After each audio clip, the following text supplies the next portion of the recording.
बिहार के राज्यपाल श्री राजेंद्र विश्वनाथ आर्लेकर जी, मुख्यमंत्री आदरणीय श्री नीतीश कुमार जी, उप मुख्यमंत्री आदरणीय श्री तेजस्वी प्रसाद यादव जी, विधानसभा के अध्यक्ष श्री उद्धव बिहारी चौधरी जी, कृषि मंत्री श्री कुमार सर्वेजित जी, उपस्थित मंत्रीगण, सांसदगण और विधायकगण, अन्य गणमान्य अतिथियों, किसान भाइयों और बहनों, देवियों और स्वजनों, सभी को मेरा नमस्कार।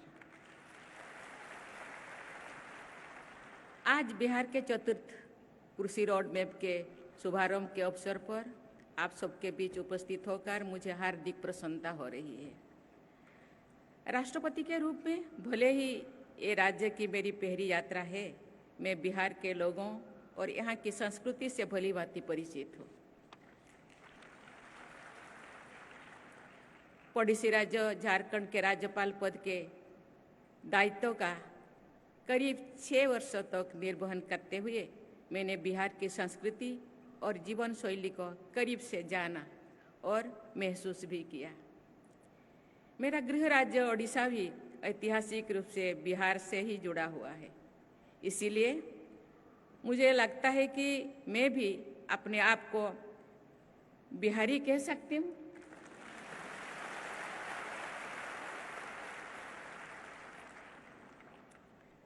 कृषि बिहार की लोक संस्कृति का एक अहम हिस्सा है। बोटोहिया, विदेशिया से लेकर कटनी और रोपनी गीतों तक की बिहार की लोक संस्कृति और साहित्य की यात्रा ने पूरी विश्व में अपनी पहचान बनाई है। मैंने सूरीनाम की अपनी यात्रा के दौरान वहाँ पर पुरातन बिहार के झलक देखा। विशाल भौगोलिक दूरी और अलग अलग टाइम जोन में होते हुए भी बिहार से गए लोग ने जहाँ तक वहाँ और रहते हैं अपनी संस्कृति और परंपरा को संजोए रखा है, वही दूसरे ओर स्थानीयता में भी रोच बस गए हैं। देवियों और स्वजनों, बिहार की सभ्यता विश्व की प्राचीनतम सभ्यताओं में से एक है। हम सब जानते हैं कि मानव सभ्यता के विकास और कृषि के बीच घनिष्ठ संबंध रहा है। कृषि बिहार की अर्थव्यवस्था का आधार है। कृषि और संबंध क्षेत्रों में न केवल राज्य का लगभग आधा कार्यबल लगा हुआ है, बल्कि राज्य की जीडीपी में भी इसका अहम योगदान है। इस प्रदेश की उन्नति के लिए कृषि क्षेत्र का सर्वांगीण विकास अत्यंत आवश्यक है। ये प्रसन्नता की बात है कि बिहार सरकार वर्ष 2008 से ही कृषि रोड मैप का क्रियान्वयन कर रही है। मुझे ये जानकर खुशी हो रही है कि पिछले 3 कृषि रोड मैप के क्रियान्वयन के फलस्वरूप राज्य में धान, गेहूं और मक्का की उत्पादकता लगभग दुगनी हुई है। साथ ही बिहार मशरूम, शहद, मखाना और मछली उत्पादन में भी अग्रणी राज्यों में शामिल हो गई है। 4th कृषि रोड मैप का शुभारंभ इस प्रयास को और आगे बढ़ाने की दिशा में महत्वपूर्ण कदम है। मुझे ये बताया गया है कि इस कृषि रोड मैप के अंतर्गत आगामी 5 वर्षों में फसलों के विविधीकरण, बेहतर सिंचाई सुविधा, भूमि और जल संग्रहण, बीज उत्पादन में आत्मनिर्भरता, जलवायु अनुकूल कृषि, फसल अवशेष प्रबंधन, पशु स्वास्थ्य प्रबंधन, भंडारण की सुविधा का विकास जैसे विषयों पर बल दिया जाएगा। देवियों और स्वजनों, बिहार के किसान भाई बहन खेती में नए नए प्रयोगों को आजमाने और अपनाने के लिए जाने जाते हैं। यही वजह है कि नोबेल पुरस्कार से सम्मानित एक अर्थशास्त्री ने नालंदा के किसानों को ग्रेटर देन साइंटिस्ट कहा था। ये बहुत ही प्रसन्नता की बात है कि आधुनिक पद्धति को अपनाने हेतु यहाँ के किसानों ने कृषि एक परंपरागत तरीके को, अनाज की किस्मों को बचाए रखा है। ये आधुनिकता के साथ परंपरा के सामंजस्य का अच्छा उदाहरण है। शायद इसी कृषि संस्कृति को पहचान कर वर्ष 1905 में भारत का पहला कृषि अनुसंधान केंद्र बिहार के पूसा नामक जगह पर स्थापित किया गया है। आज जैविक उत्पादन की मांग देश विदेश में तेजी से बढ़ रही है। बिहार के किसान भाई बहनों को इसका लाभ उठाना चाहिए। जैविक खेती के एक और जहां कृषि की लागत को कम करने का पर्यावरण संरक्षण और सहायक है, वहीं दूसरी ओर ये किसानों की आय को बढ़ाने और लोगों को पोषण युक्त भोजन उपलब्ध कराने में भी सक्षम है। मुझे खुशी है कि बिहार सरकार ने जैविक खेती के लिए गंगा किनारे के जिले में जैविक कॉरिडोर बनाया है। जैविक कृषि और पर्यावरण संरक्षण में खेती और पशुपालन के बीच एक दूसरे को लाभान्वित करने का पारंपरिक संबंध बहुत लाभकारी है। खेती के अवशिष्ट यानी वेस्ट और खरपतवार पशुओं के लिए उत्तम चारा होता है। पशुओं का गोबर भी जैविक खाद के काम करता है। बिहार में अधिकांश किसान सीमांत किसान हैं। उनके लिए आधुनिक यंत्रों का उपयोग आर्थिक दृष्टि से व्यवहारिक नहीं होता है। अतः कृषि और पशुपालन का एक दूसरे के पूरक के रूप में प्रयोग किसानों को आर्थिक रूप से सबल बनाने की दिशा में महत्वपूर्ण है। ग्लोबल वार्मिंग और जलवायु परिवर्तन एक वैश्विक समस्या है। ये पूरी मानवता के अस्तित्व के लिए संकट है, लेकिन इसका सबसे ज़्यादा प्रभाव गरीब और वंचित लोगों पर पड़ता है। मुझे बताया गया है कि हाल के वर्षों में बिहार में बहुत कम बारिश हुई है। बिहार एक जल संपन्न राज्य माना जाता रहा है। नदियाँ और तालाब इस राज्य की पहचान रही है। इस पहचान को बनाए रखने के लिए जल संरक्षण पर ध्यान देना अत्यंत आवश्यक है। मेरी राय है कि जलवायु परिवर्तन की चुनौती से निपटने में क्लाइमेट रेजिलिएंट एग्रीकल्चर महत्वपूर्ण भूमिका निभा सकता है। वर्तमान कृषि पैटर्न में बदलाव लाकर बायोडाइवर्सिटी को बढ़ावा दिया जा सकता है। जल स्रोतों का दोहन कम किया जा सकता है। मिट्टी की उर्वरता का संरक्षण किया जा सकता है और सबसे बढ़कर लोगों की थाली में संतुलित भोजन पहुंचाया जा सकता है।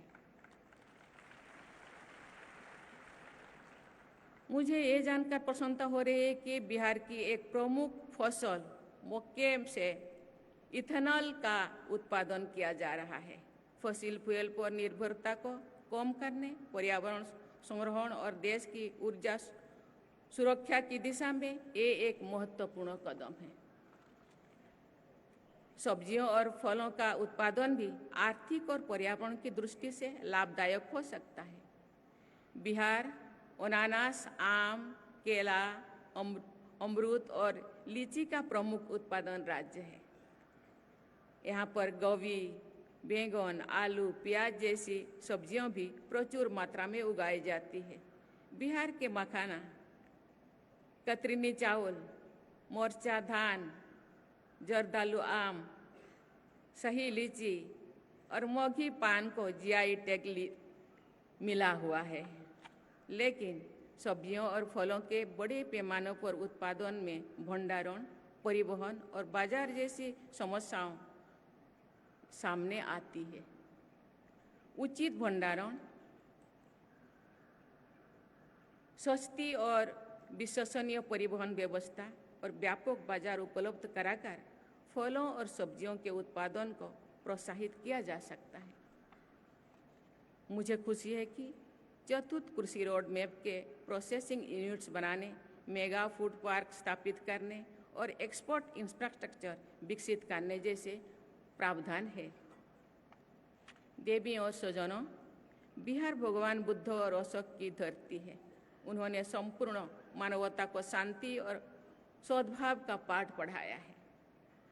आप इस पावन धरती के वासी हैं, इसीलिए आपसे ये अपेक्षा की जाती है कि आप एक ऐसी समाज का आदर्श प्रस्तुत करें जिसमें द्वेष और कलह की कोई गुंजाइश नहीं होना चाहिए।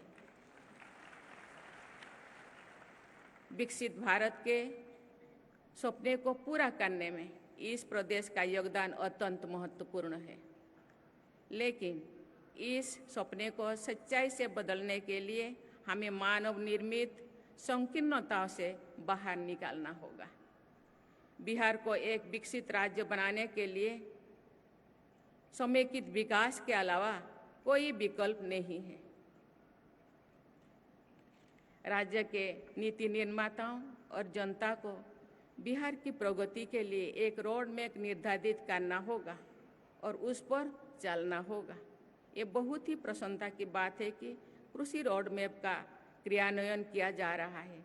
मुझे और अधिक खुशी होगी जो बिहार विकास के हर मानक पर रोड मैप बनाकर लगातार प्रगति के पथ पर बढ़ता दिखाई दे, क्योंकि ये भी मेरा राज्य है। मैं अपना राज्य मानती हूँ बिहार को। माननीय मुख्यमंत्री ने मुझे बार बार आने के लिए कहते हैं, मैं जरूर आऊँगी, क्योंकि ये भी मेरा राज्य है। कभी मेरे पूर्वजों में यहाँ रहा करते थे, अभी मेरा भाई बहन उनके उत्तर पीढ़ी है, तो ये भी मेरा राज्य अपने मानती हूँ। इसीलिए मुझे जरूर आना है, मैं आऊँगी बीच बीच में, क्योंकि मैं भी किसान की बेटी हूँ। यहाँ कैसे जैविक खेती किया जाता है, कैसे भंडारण, कैसे प्रावधान रोड मैप द्वारा क्या हो रहा है, मुझे भी जानकारी लेना है। मुझे तो प्रेसिडेंट के पास जाना है, गांव को खेती करना है।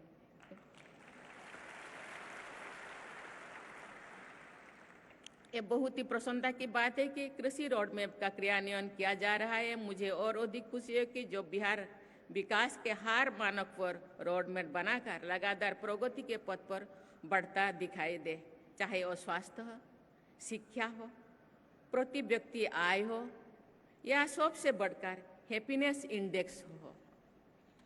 अतः मैं आप सबको नवरात्रि, दुर्गा पूजा और दशहरा की बधाई देती हूँ, क्योंकि अभी नवरात्रि चल रहे हैं। सब माँ दुर्गा की नवी पूजा को पूजन करते हैं। ये हम लोगों का बहुत सारे त्योहारों में से एक सबसे बड़ा त्यौहार है।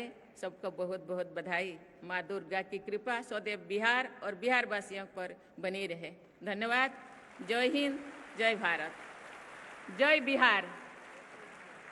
जीवन की कला को अपने हाथों से साकार कर नारी ने सभ्यता